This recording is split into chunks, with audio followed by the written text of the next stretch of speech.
All right, so problems C and D are similar to the problems that we just worked in A and B, but they're going to be different in one way. We can make an adjustment on C by simplifying and factoring out a term to have an A term outside. So when you originally look at this expression, you could end up with the wrong vertex. You might look at this and just go directly here to get your H. You might think your H is -8. That'd be a mistake. So you might want to stop the video and try this on your own, plot some points and see what you can come up with. Or you can go ahead and, if you're not sure at all about what you might do to simplify this expression and have an A outside, then you might want to go directly to watching my video. But this is going to be y equals, and you'll notice that there's a 2 here, and 8 is 4 times 2. 4 times 2. So there's a 2 in the first term and a 2 in the second term. So if we could factor out a 2 outside of the absolute value, then we would get x plus 4. And in fact, that's the way that I'm going to simplify this. So it is now in vertex form. So you can go back to the prior page and kind of review vertex form, but I'll go ahead and write it right below. Y equals ax minus h plus k. That's the basic vertex form. And so now we're going to go ahead and graph it. It'd be easier to graph now because hopefully you can see where the vertex is.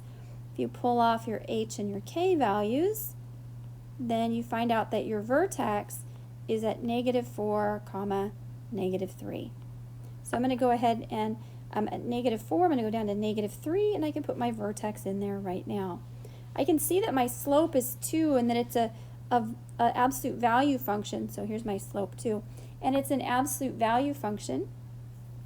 So I could go for my vertex, go over 1 up 2, over 1 up 2, over 1 up 2, over 1 up 2, and I'd get a sense of what that absolute value function was going to look like. I could go the other way. I know the slope will be negative the other way, so I'd go over 1 up 2. You can see the slope is going down on this side, over 1 up 2, over 1 up 2. But you might want to also just graph some points. So we might pick, for instance, 0. So if we went to our original function and we let x be 0, what would we get? So 0. Let x be 0. So we'd get y is equal to the absolute value of 2 times 0 plus 8 minus 3. If we simplify that, we get 8 minus 3, which is equal to 5. So let's check it out and see, is 0, 5 on the absolute value function? It is, it's right there. We can continue by plotting some other points. If I let x be 1, then let's see what I'd get then. I'm going to erase this, make a little more space. And so if I let x be 1, I'd get y is equal to the absolute value of 2 times 1 plus 8 minus 3.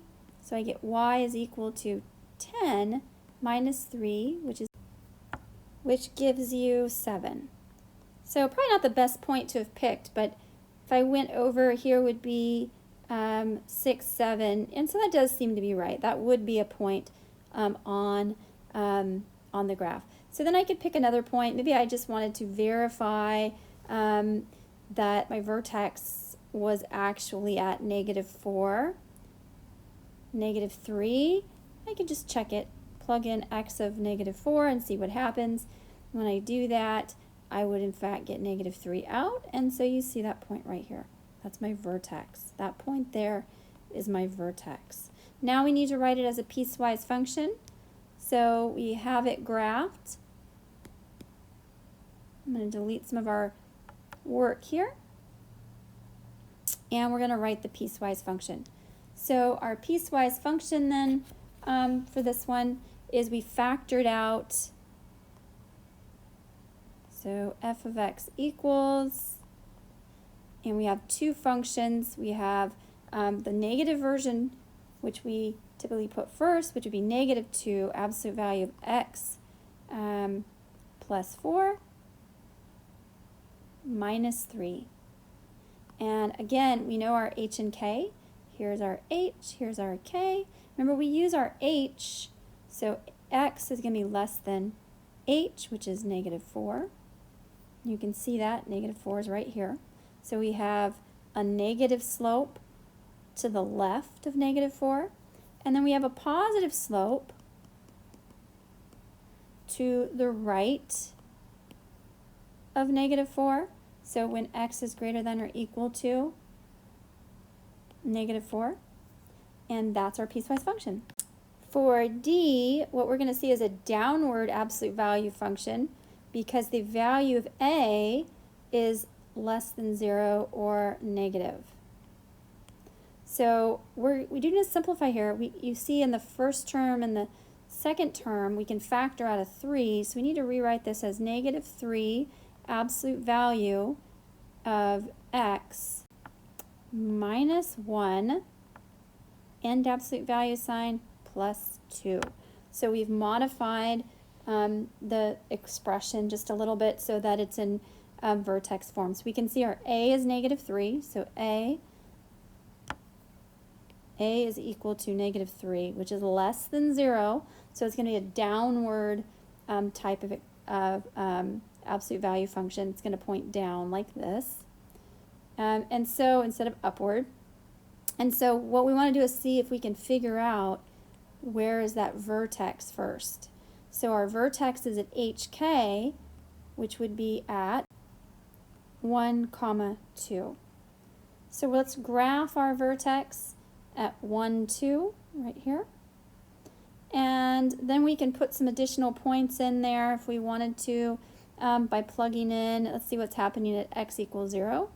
So if you take your function, this is just good review for working with functions. 3 times 0 minus 3 plus 2. What do you get? Well, 3 times 0 is 0, and you get absolute value of -3, but the absolute value of -3 is 3, so you get -3 plus 2, which is equal to -1, which is equal to -1. So when we get 0, we get -1. So at 0, we're down here at -1. And so probably good to have another point in there. We can just go ahead and you could verify 1, 2 in the expression to make sure you have the right h and k. But we probably want to do something to the right of the vertex. So maybe we pick 2 as the input. And so your function then, I'll change colors to blue. You get y. Oops, did I pick the highlighter? I did. You get y is equal to -3 times 2 minus 3 plus 2, or y is equal to minus 6 minus 3 is 3 plus 2, and then if we didn't make any mistakes here, we get -1. So when we let our x be 2, our output is -1. So we'd plot that point to -1, and by symmetry we would have guessed that that would be correct anyway. But anyway, so that's what the absolute value function looks like, something like that. And so what we want to do then is write that piecewise expression. Let's erase what's here, make some space. And so what we have is a positive function on the left and a negative function on the right. All right, so now let's write the piecewise function. And so what we have for the first expression is, if you look at the vertex form, how we change this when we write it as a piecewise function, we take the opposite sign of A and we rewrite A as its opposite. So the opposite of -3 is +3, and that's what you'd expect because the first portion of the piecewise function has a positive slope right here. This slope is 3, and this slope over here is -3. So it makes sense that the first part is 3. So we get 3 is equal to x minus 1 plus 2, comma, and this is going to be true when x is less than 1, So that's that first positive part of the function. And then we have -3, x minus 1 plus 2, when x is greater than or equal to 1. So this might look intimidating at first, but I think you'll find that step functions are quite easy to graph, and you may have even done it before. So the first thing you're going to do is realize that they're giving you segments, different segments for the domain. So you're going to be giving a graph between 0 and 2 here first. So you're going to give a graph between 0 and 2 first.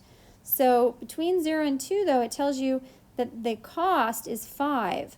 So what you'll do is notice that the value of 0 is not included. So at 0, you're not including the value of 5. So right here is 5.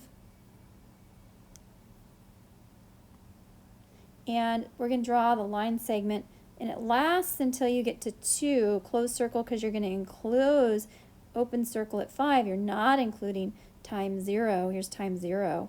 You're not including time 0 as part of the domain. So that's what that graph looks like. And this is y equals 5. It's a horizontal line between 0 and 2, not including the domain value of x equals 0. So here's x equals 0, and we're specifically excluding that with an open circle. Now, from 2 to 4, the value is 8. So 2 to 4, the value is 8. So 2 to 4, it's 8. And again, we're not including 2. So open circle at 2 and close circle. You're including the value of 4 in the domain for that portion of the curve, y equals 8. And we're just going to continue in that fashion at 11. Between 4 and 6, we're up here at 11. We're not including 4, but we are including 6. And then last but not least, between 6 and 8, we have a value of 14. Open circle at 6, because we're not including that value. Close circle at 8, because we are including this value. So we did part A. We graphed the step function. That's what a step function looks like. It looks like steps. Now they want us to state the domain of the function.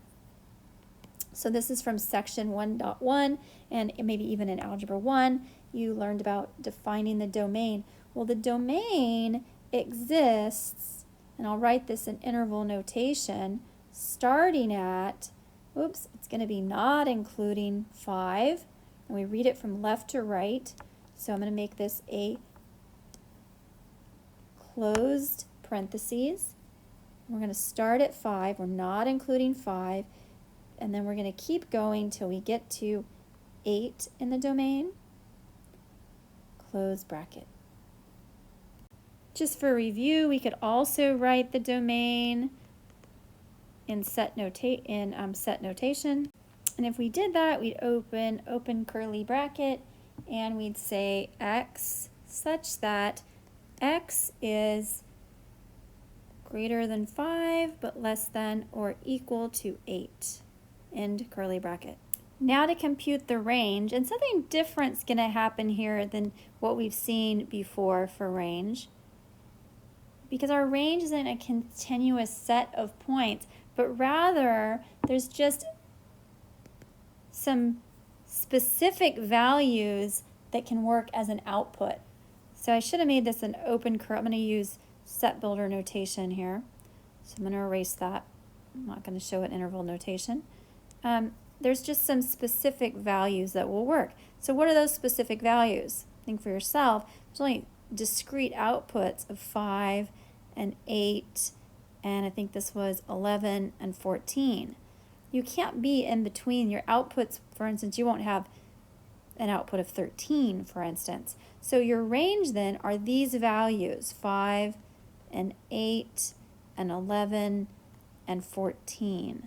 The values in between are not, these values in between on the y-axis are not included in your domain.